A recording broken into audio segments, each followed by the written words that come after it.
Thank you, chairpersons, and I would like to thank the DRS for giving me this opportunity to talk about something related to hypertension. Although I have been given the task to talk about not hypotension. As we all know, hypotension is not a disease, it is a symptom.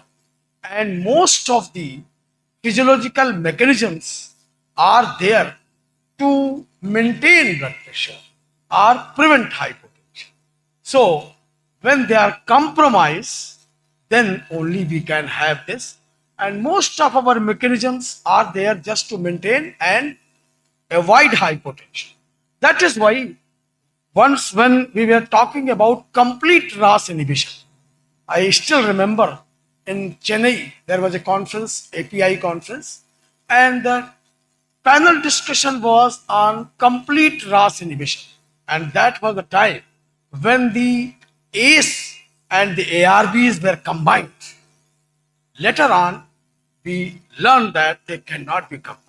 At that time, I was one of the panelists, and I said that the ACE and ARB combination will not produce the complete RAS inhibition because RAS is cellular RAS, systemic RAS, so you cannot remove RAS. So coming back to what low is too low, I will be talking about low blood pressure, and the patients are more concerned about their low blood pressure rather than physicians, and the which value is to be low. Before that we should know, and we all know that our blood pressure keep on changing.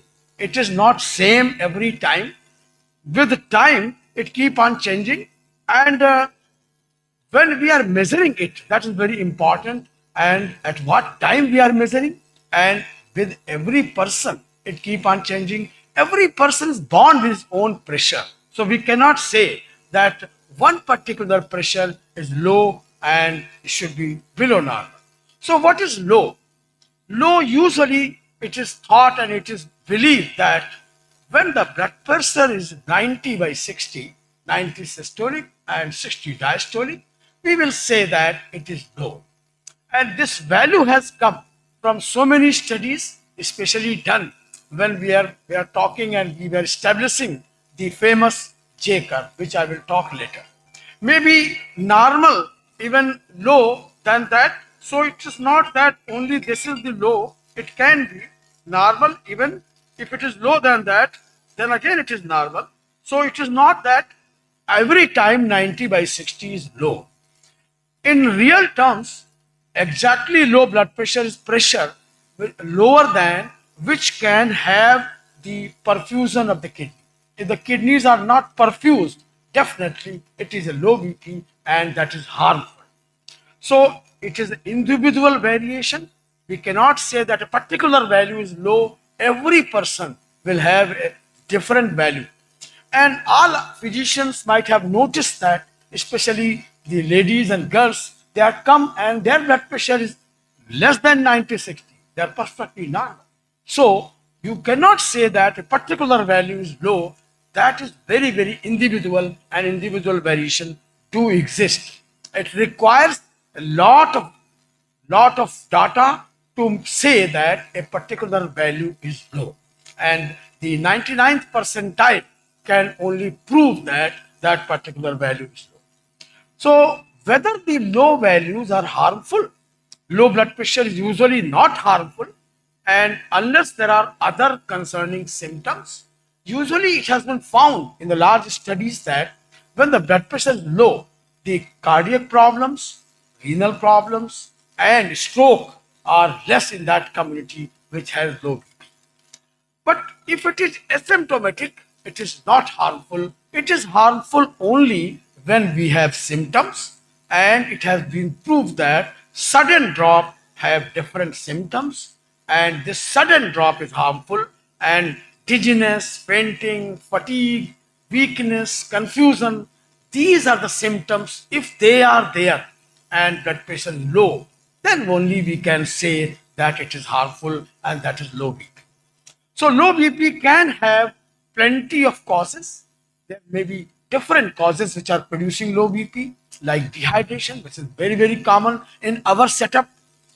Plenty of people who are having dehydration, maybe because of diarrhea, dysentery, and that dehydration will produce low BP, and it is more common in the infants, children's, and both end of the age, that is the older individuals. Because in children's, the volume of water is less, although they have 80% of water by weight, but the volume is less, so even sudden drop in the volume will produce hypertension.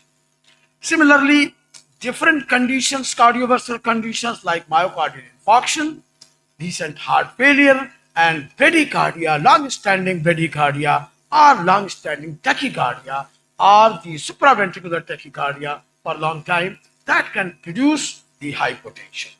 Nutritional deficiencies can also produce hypertension, especially lack of essential vitamins like B12 and folic acid can lead to anemia, and that anemia may be producing the hypotension in certain conditions. Septic shock is definitely a condition which is very important, and that low blood pressure because of septic shock is very harmful, and one can lose his life as well.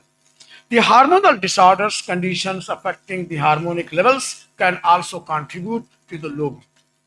But the symptoms, if the symptoms are there, then only we can say it is hypotension. And these symptoms vary from confusion, dizziness, nausea, fainting, fatigue, and neck or back pain, headache, and the blurred vision, or the palpitation, or the different rhythms of the heart. The low blood pressure can happen with prolonged bed rest. Prolonged bed rest can also create low BP when the person is bedridden due to some other condition that will lower his blood pressure. And one such condition has been seen and change, even the variability of blood pressure goes when a person has some spinal shock, and because of that he's on bed. Because the change in blood pressure occurs because one perceives that he has to rise from the bed, and in anticipation to that, blood pressure rises, that is in the morning time, and called as morning surge, maybe because of the cortisol level which are in the morning time. Prolonged bed rest and prolonged standing can also produce the hypotension. That is why, especially in the forces, it is advised that they cannot stand for very long time. If they have to do that, they keep on moving their legs. And the depression can also produce that. Parkinson's disease is associated with the hypotension. Pregnancy can have hypotension and hypertension both. And the question was asked before the speaker to Dr. Tiwari. Here, one can have a very good idea that if the blood pressure is taken before pregnancy and during pregnancy, the first trimester, blood pressure is taken, and if it is more than the previous blood pressure, that lady is going to develop preeclampsia. Because in first trimester of pregnancy, blood pressure drops because of changes in the mother. But if it is more than the previous, then definitely that lady is going to develop pregnancy-induced hypertension. And the dehydration, I already talked about. Hypothyroidism, the one condition where blood pressure can be low.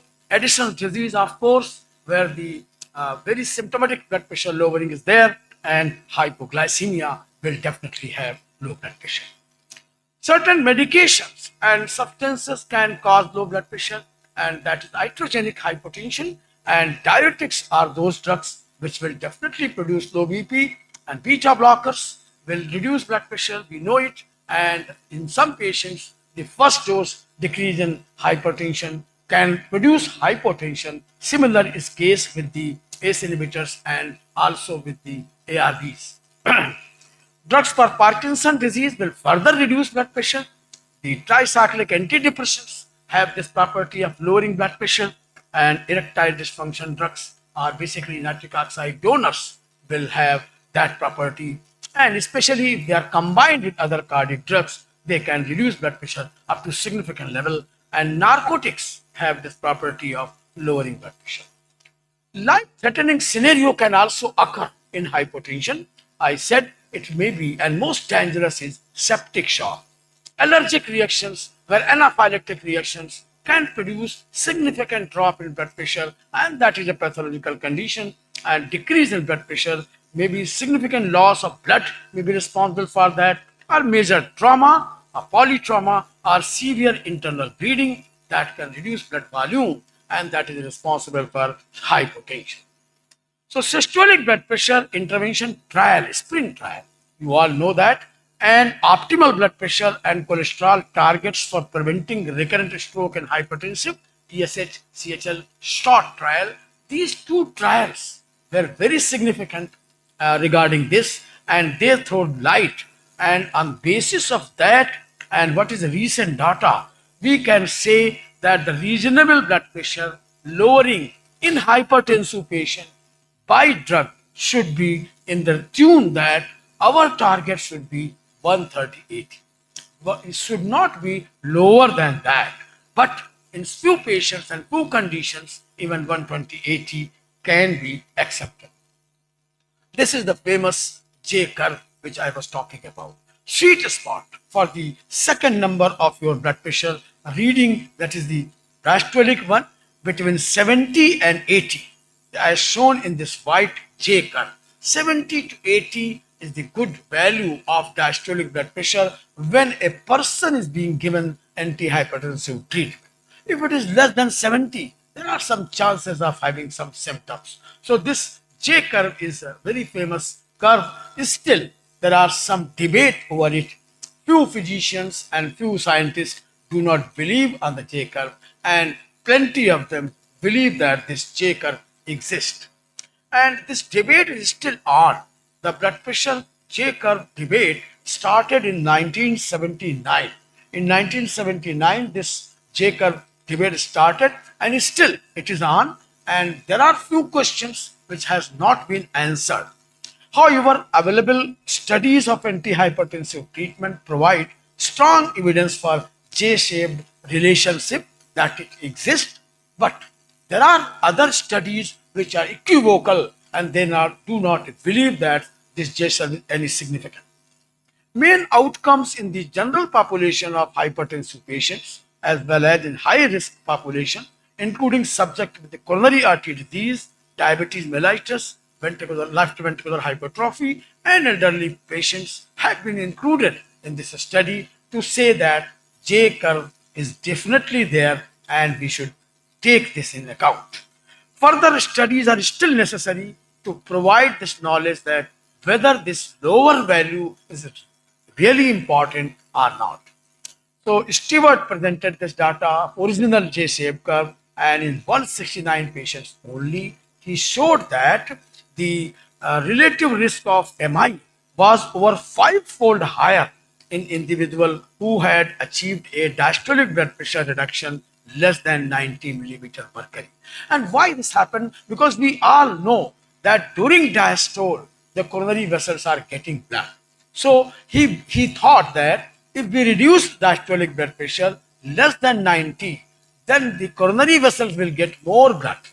That is how he thought that the J curve exists. Subsequent reports published in the 1980s and 1990s confirmed those observations. And the J curve phenomena is defined as the shape of the relationship between BP and the risk of CV morbidity and mortality, which means that the risk of CV event may increase at both too high and too low levels of blood pressure. Because if it is very high, then the diastolic blood pressure is high, then the coronary vessel will not get that much blood which is required. Hypertensive specialists also in agreement that there is a lower value of BP, that is the diastolic one, and which represent both points where BP is too low to maintain perfusion of vital organs, particularly the heart and kidney. Even if this diastolic blood pressure reduces less than 60, then the coronary vessel will not get more blood. Why? Because the total perfusion is less, and that is the point of J curve. So initially the J curve phenomena was described for diastolic blood pressure with CAD only, And then we had the data with other groups like diabetes and the left ventricular failure and other cardiovascular conditions. Most coronary perfusion occurs during diastole, and diastolic blood pressure lowering result in low coronary perfusion that I talked about. And after the maximal vasodilation has been achieved, further reduction of perfusion pressure results in decreased coronary blood flow. That is the basis of J curve, and that is was the point where we should stop further lowering of blood pressure. So that was the basis of this particular study. So further fall in diastolic blood pressure in these patients may lower the coronary perfusion rather than increasing. That is why the lower value was important and it was defined. Finally, it is also important to mention that low coronary flow is associated with increased blood viscosity and platelet adhesiveness and the predisposing the patient for the coronary thrombosis and I. So that cannot be forgotten. That is also very important. So this shows the another trial, on target trial, that showed the high risk of patient mainly with CAD. These patients were included, and you can see here again, here the lower values were also taken in the account. And TNT trial were done in CAD patients. Again here we found that 61 to 70, 71 to 80, and again you see that if it is 81 to 90, for 90 to and then 100, these patients were having more chances of CAD. So the TNT trial again confirmed the same phenomena that we must lower blood pressure but should not be very, very low. So randomized controlled trials of antihypertensive treatment providing strong evidence for J-shaped relationship, and every patient whom we are treating, we must know this, that if we lower it further, that can be harmful. So general population and hypertensive population, CAD population, diabetic population, LVH population, in all, this is a very important phenomenon. So this low blood pressure reading, the low blood pressure reading, anything lower than 90 by 60 because of various trials, and too low pressure is 60, the less than 40 to 60 diastolic, and dangerously low pressure range is 50 to 60 systolic and 33 to 40 millimeter of diastolic. That is dangerously low, seen in the septic shock patients and the myocardial infarction patients. So that again the same thing here. If it is less than 50, 35 millimeter mercury, then definitely it is very, very dangerous and can lead to coma. And 60 by 45 millimeter mercury is sleepiness confusion. So I will stop here. Low blood pressure, the people with these types, and the types can be postprandial hypertension, neurally mediated hypertension. So these are the different types of hypertension. I think the time does not permit to talk much, so I will stop here. Thank you. Thank you very much.